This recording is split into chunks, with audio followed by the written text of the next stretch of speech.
Good afternoon, ladies and gentlemen. My name is Thomas White and I'm currently a student in GMIT Letterfrack, studying education in construction studies and design and communication graphics. It gives me great honour to talk to you all here today about the importance of philosophy in education and how it can play a huge role in the development of the intellectual abilities of the youth of today. I would like to especially offer a very sincere welcome to our companions in Tampere University in Finland. It is a huge privilege for me to outline my philosophy of education. When I think of philosophy of education, I think of students learning, teachers teaching, what works, what doesn't. In my eyes, it's all about how students engage in the learning and how a teacher facilitates this. Teaching can be a very boring area for students, but if reflected on and worked with, teaching and learning can be an enjoyable experience for both students and teacher. When thinking of this, I look back to my own youth, when I myself was at the student side of the classroom. I remember one class where the teacher just read page after page after page.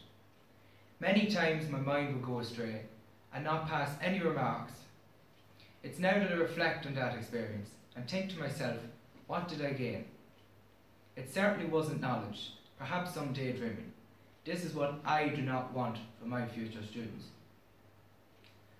Looking back at the history of education and how it has progressed like everything in society. In the past, a lot of students learned through a method of fear. Teachers used their place in society to portray themselves as a valiant figure who no one would go against. But this led to its own problems, and students began to associate school with bad things. This can be seen in Watson's story of Little Albert.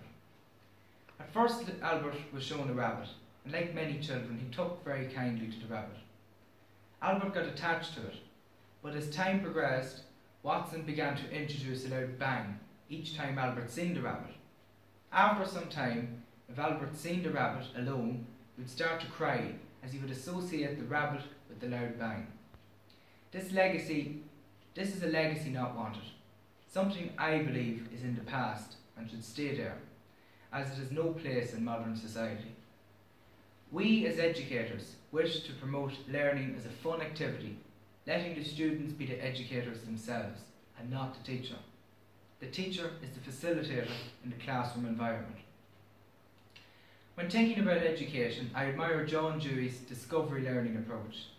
Dewey states that students should learn based upon past experiences, and he also centralises on student-centred learning, letting the students be in control of their own learning. This aspect of learning is one I admire, as I feel it not only gives the students a sense of independence, but it also gives them control of their own learning based on their previous knowledge. For example, students designing woodwork projects in materials technology wood should engage in designing their own pieces. This not only gives students independence, but helps them with how to develop their skills in thinking and working efficiently. Students have a sense of freedom when they are asked to design their own work. I also believe that as an educator, it is not about the junior cert and the leaving cert. It is about preparing young students for the life ahead, and this to me is a goal of my own, to prepare students for the world ahead of them. In the words of Dewey himself, education is not preparation for life, education is life itself. At present I am only a student teacher, and I have a long way to go until I achieve all I wish to achieve, thus learning a lot to be done. I aim for my classrooms of the future to be innovative, student-centred, and have the teacher as a facilitator, in which the students are the educators, reflecting on the theories of Lev Vygotsky. I also hugely believe in discovery learning and the effects I feel that it has on students' capabilities of learning based on prior knowledge, as Dewey states. Education is a tutorial to life and preps us as human beings to advance in society and lead to future generations. Learning can be anything from learning to cycle a bike to learning how to perform brain surgery. All in all, it is the key to our civilization and the key to success of future generations to come. As a society, we have advanced rapidly in the years, and the answer to that is our learning through education. With that, I would like to conclude my speech. Once again, I would like to thank you all for listening to me and I would also like to thank our partners in Tampere University in Finland. It has been a huge honour to present a speech to you all, and I hope you enjoyed it. I will now leave you with a quote from a very talented Irish poet, W.B. Yeats.